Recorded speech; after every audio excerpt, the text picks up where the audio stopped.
Bonjour et bienvenue sur la chaîne des Fous de Normandie. Aujourd'hui, on va continuer notre playlist sur les liens entre religion et psychiatrie. On a l'honneur et le plaisir d'accueillir Eva Janadin, qui est imam et qui va un petit peu d'abord se présenter et puis qui va un petit peu nous parler du rapport entre la psychiatrie et la religion musulmane avec un avis qui est éclairé par les textes sacrés des personnes croyant dans cette religion. Bienvenue, chère madame. Je ne sais pas comment vous dites, comment on dit d'ailleurs, madame l'imam. Oui, on peut dire comme ça. Est-ce que vous pouvez vous présenter, madame? Alors, merci beaucoup déjà pour l'invitation. Ça me fait très plaisir de pouvoir participer à ce projet donc, de vulgarisation de la psychologie, de la psychiatrie. Donc, c'est des sujets qui m'intéressent pas mal. Donc, je suis Eva Janaldin. Effectivement, je suis imam de la mosquée Simorgue, donc, qui a pour caractéristique d'autoriser les femmes à devenir imams. Et de faire des prières mixtes, donc où les hommes et les femmes sont mélangés dans la salle de prière, ce qui n'est pas forcément le cas de toutes les mosquées.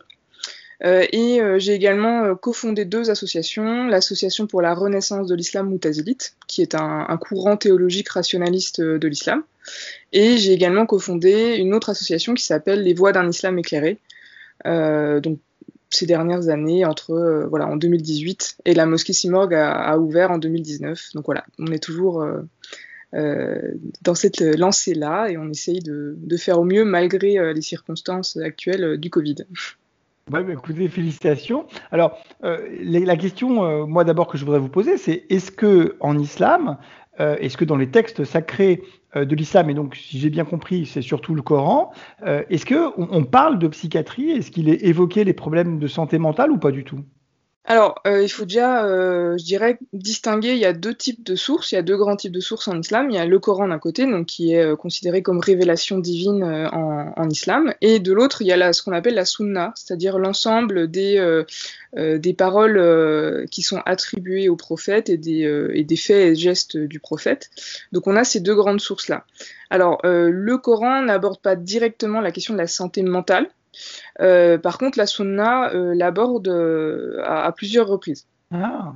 Donc en fait, si on peut, voilà, pour l'instant rester dans les choses générales, même du côté de l'islam plutôt traditionnaliste et orthodoxe, les avis juridiques sont assez clairs sur cette question.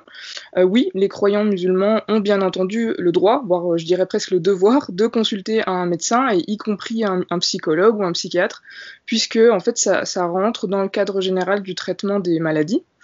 Alors donc la question n'est pas abordée directement dans le Coran, mais un hadith, c'est-à-dire une tradition qui est rapportée au prophète, a été rapportée par Abu Daoud. Un homme a rendu visite au prophète pour lui poser une question. Donc la question c'est la suivante: Ô messager de Dieu, devons-nous nous soigner? Et le prophète a répondu: Soignez-vous, car Dieu n'a fait descendre aucune maladie sans faire descendre avec elle son remède, sauf une seule, la vieillesse.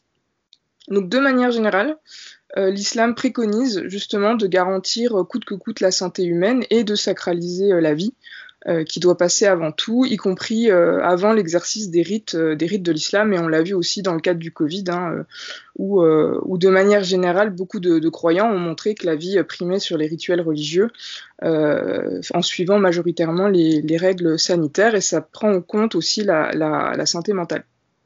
Donc ça, on est bien d'accord que c'est pas un avis, votre avis ou l'avis des Non, croyants, comme vous l'avez dit pendant le Covid. Ça, c'est une obligation dans l'islam de se soigner. C'est-à-dire que oui. est-ce que je peux, est-ce que j'ai le choix ou est-ce que je suis obligé de me soigner? Non, c'est vraiment. Alors, on n'est pas dans le cadre d'une obligation religieuse telle qu'elle a été conçue en islam, mais on est dans le cadre de l'autorisation à aller voir un psychologue ou un psychiatre, puisque justement, encore une fois, la santé prime. Et ça, c'est même du côté des avis, je dirais, les plus rigoristes, les plus fondamentalistes. Il y a cette obligation. Par contre, il y a certaines conditions que je peux également Oui, aborder. Ouais. oui.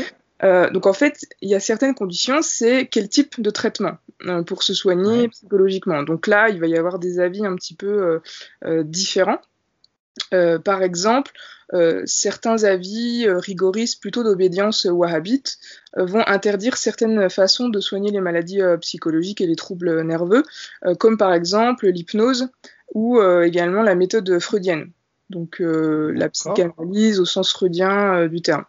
Donc on voit en fait que la jurisprudence islamique, elle s'est certes prononcée en faveur des thérapies psychologiques, mais elle s'est quand même attachée à faire une distinction sur les moyens licites ou illicites pour se soigner.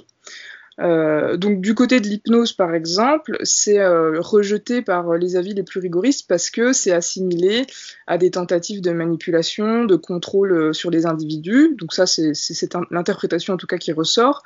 Et concernant les critiques faites à la méthode freudienne, elle est disqualifiée parce que elle cherche en fait des causes, elle cherche les causes du mal-être psychologique dans l'attachement à la religion et aux bonnes mœurs. Et ces dernières sont autant d'obstacles à l'assouvissement du besoin sexuel et causent une frustration qui provoquerait chez le patient des complexes et des maladies. Donc en tout cas, c'est comme ça que la méthode freudienne est considérée dans cette interprétation de l'islam. Donc du coup, selon eux, voilà, l'individu serait réduit à un état proche de celui d'animal, contraint de suivre un peu ses pulsions primitives. Sinon, il risquerait une frustration et un retour du refoulé qui entraînent des troubles psychiques. Donc de ce côté-là, il y a beaucoup de réserves, voire des interdictions qui sont faites de ce côté-là. Alors sur le plan scientifique, de manière générale, je dirais que ça tombe pas trop mal.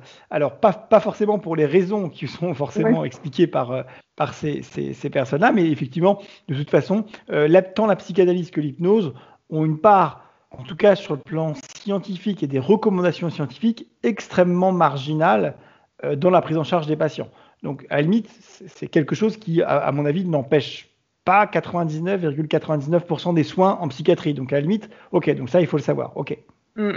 Oui, et en plus de ça, il faut, de toute façon, effectivement, là votre avis, c'est celui du scientifique qui parle, mais il faut aussi replacer ces avis juridiques dans le cadre de l'islam, de l'histoire de l'islam, c'est-à-dire qu'on est du côté du wahhabisme, du côté d'une prise de position très politique, puisque ces avis rigoristes sont apparus donc depuis le 19e siècle, et qui visent surtout à s'opposer à la concurrence de l'Occident, de la modernité, et à la pensée freudienne, qui globalement est apparue à la même période, qui elle-même venait se positionner comme très critique vis-à-vis de la religion. Donc on a ici des considérations qui sont politiques et qui s'appuient sur la religion. Et est-ce que les traitements médicamenteux, eux, sont autorisés en islam ? Alors oui, il y a d'autres traitements psychologiques qui sont, je dirais, halalisés, c'est-à-dire considérés comme licites du point de vue religieux. On a la prise effectivement de médicaments qui est autorisée, à condition qu'elle n'entraîne pas, voilà, de ne pas en abuser et pour éviter les effets secondaires et la dépendance notamment, qui est bien sûr vu du côté de la religion, mais aussi, je dirais, pas seulement dans la religion, bien sûr.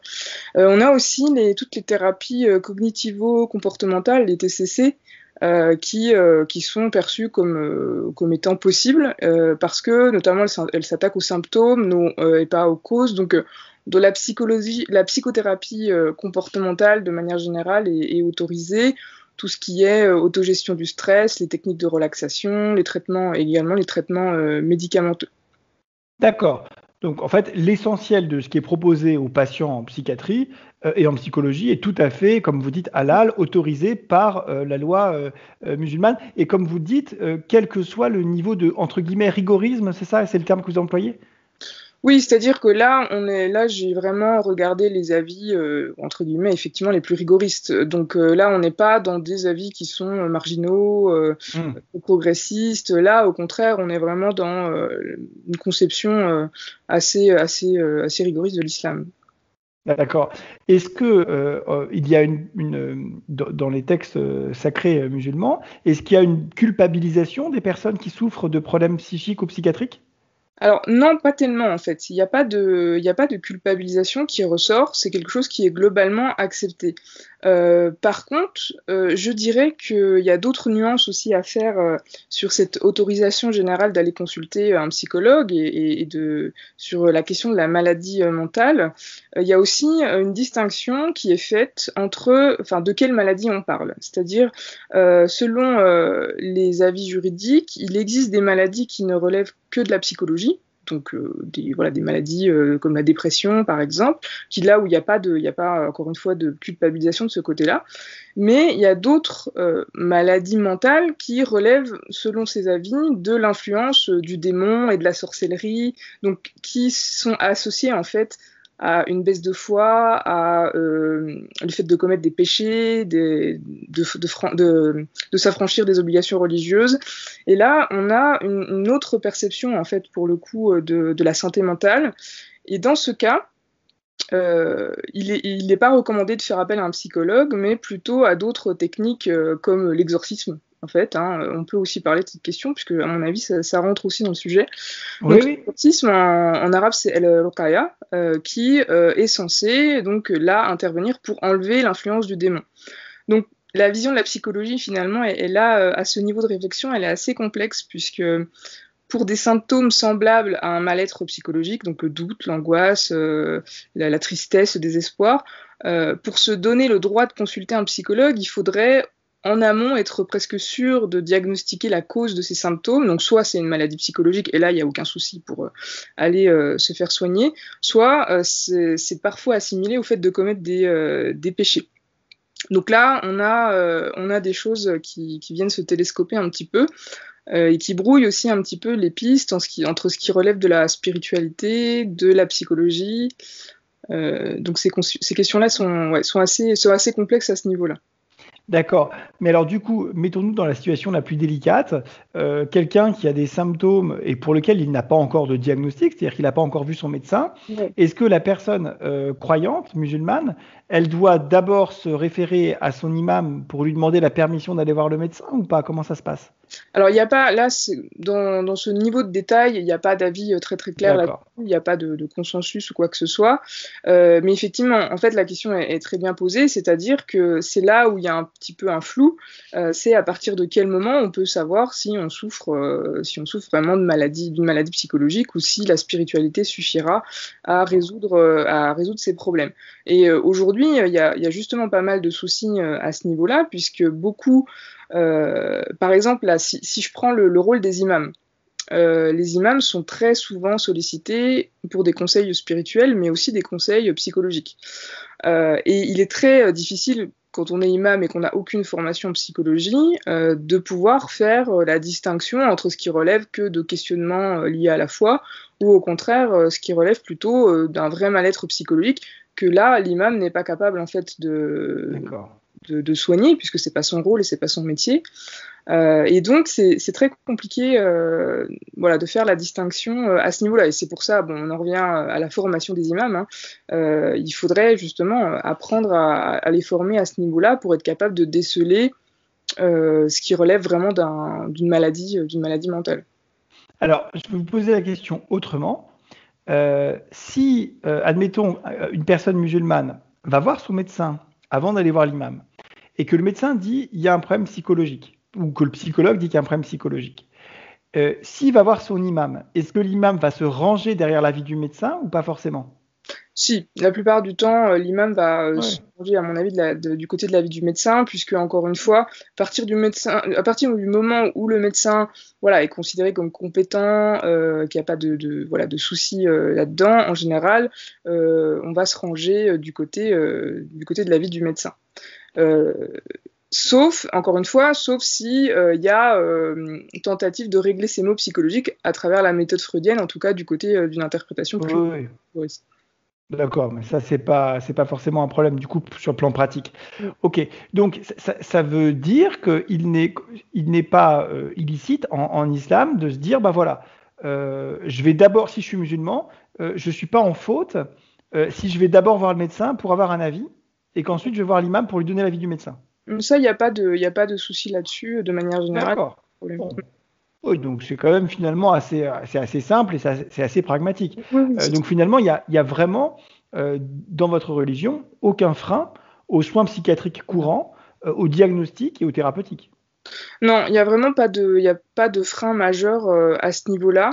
C'est vraiment des choses qui sont assez mineures sur la manière de considérer certaines pratiques. Mais aussi, il faut pas oublier que du côté de l'islam, il y a un passif aussi, il y a un passé important par rapport à l'histoire de la médecine, puisqu'il faut quand même rappeler que les savants médiévaux musulmans ont été quand même très en avance aussi sur les recherches en psychologie. On peut citer le cas du philosophe Avicenne, qui est mort en 1037, pardon, et qui a notamment rédigé un traité intitulé De l'âme, Kitab el-Nafs, donc l'âme, hein, c'est el-Nafs en arabe. Et justement, cet ouvrage a été un jalon fondamental dans les recherches et les découvertes en psychologie. Faut aussi se rappeler que dans les hôpitaux du monde arabo-musulman, qu'on appelait à l'époque médiévale les bimaristans, qui étaient dotés d'ailes spécifiquement réservées aux patients atteints de troubles mentaux. Donc on avait à cette époque-là une conception vraiment médicale et philosophique de la maladie mentale. Alors c'est simplement progressivement, et ça c'est depuis la colonisation et l'avancée du wahhabisme, la maladie mentale a été plutôt associée à un manque de foi, à la sorcellerie, à l'emprise des démons, des djinns, alors qu'au départ, elle était quand même conçue de manière très subtile et très complexe. D'accord. Alors, en parlant d'Avicenne, on passe le bonjour à tous nos collègues de l'hôpital Avicenne dans le 93 à Bobigny, où j'ai eu le plaisir de travailler, parce que moi j'ai fait mon externat de médecine dans le 93 à la fac de Bobigny. Donc, bonjour à tous ceux qui regardent cette vidéo. Mais écoutez, c'est extrêmement clair, hein. Vous avez été extrêmement clair, limpide, transparente. Est-ce que vous pensez qu'il y a des choses à rajouter sur cette thématique ? Ouais, je rajouterais quelque chose. C'est par rapport justement à cette complémentarité qui peut exister entre la psychologie et la spiritualité, notamment à travers ce que le courant du soufisme en islam, donc qui est le courant mystique un petit peu de l'islam, ce qu'il a pu apporter. On a un ouvrage assez récent qui est le cheikh Khaled Bentounes, donc de la confrérie soufie alaouia, qui a écrit un ouvrage qui s'appelle La thérapie de l'âme, et qui synthétise un peu l'héritage de soufisme, ces outils qui sont donnés aux croyants dans l'exploration de leur psychologie. Donc là, je dirais qu'on n'est pas dans le cadre de la maladie mentale au sens vraiment psychiatrique, je dirais, du terme, mais plutôt de la possibilité pour les fidèles d'explorer leurs états d'âme, leurs états intérieurs, grâce notamment à des moyens de la spiritualité, en fait. Et il faut savoir que les soufis ont abordé les états d'âme de manière très subtile. Donc, à partir notamment des citations coraniques, ils ont divisé, par exemple, 7 différents types d'états d'âme. Alors, je ne vais pas rentrer forcément dans les détails, mais en tout cas, on peut distinguer l'âme qui est despotique, c'est-à-dire un état d'âme assez négatif, plutôt associé à la cupidité, la négligence, l'arrogance. Il y a aussi l'âme qui se blâme elle-même, qui est caractérisée par le fait de ressasser des pensées d'une façon incessante, de cultiver un esprit de contradiction, une tendance aussi à déprimer. Et on a au contraire des états d'âme beaucoup plus positifs, l'âme inspirée, l'âme apaisée, satisfaite, agréée. Donc là, on a plutôt des aspects plutôt positifs, donc par exemple l'humilité, l'endurance, l'acquittement de ses engagements, la générosité, donc beaucoup de qualités éthiques. Et il termine en fait par l'âme accomplie, c'est-à-dire une forme d'accomplissement intérieur qui serait un petit peu la synthèse de toutes ces qualités. Donc en fait, dans le soufisme, on a une conception assez parallèle en fait entre la spiritualité et la psychologie au cours d'un cheminement, au cours de la vie, et ça rappelle en fait un des fondements de l'approche du soufisme. Il y a un hadith attribué toujours au prophète qui dit la chose suivante: qui se connaît soi-même connaît son Seigneur. Donc apprendre à se connaître, donc ce qui implique aussi d'apprendre à gérer un petit peu son état intérieur, mental et psychologique, c'est apprendre aussi à connaître son identité, et c'est un vecteur essentiel de la guérison en islam, mais aussi du cheminement vers Dieu. Donc il y a vraiment la spiritualité et la psychologie se rejoignent étroitement entre eux. D'accord. Alors, attendez, la citation que vous m'avez dit, là, qui se connaît soi-même connaît son Seigneur, c'est dans le Coran, ça ? C'est pas dans le Coran, c'est dans les traditions prophétiques. Mais ça reprend clairement la citation du fronton de Delphes, l'oracle qui disait exactement la même chose: qui se connaît soi-même connaîtra l'univers et les dieux. Donc, il y a quand même clairement une incitation à comprendre la psychologie, en fait. Ah oui, d'accord, donc ça va loin. C'est-à-dire que c'est même intéressé, c'est un commandement presque que de s'intéresser au psychisme et à la psychologie. Exactement. Et là, on voit vraiment que la psychologie est un outil en fait spirituel et religieux. Et cet appel en fait à faire recours à voilà, toutes les subtilités de la psychologie, ça permet de sauver l'âme. À la fois au sens terrestre, sauver sa santé mentale, mais aussi au niveau religieux et presque, je dirais, eschatologique.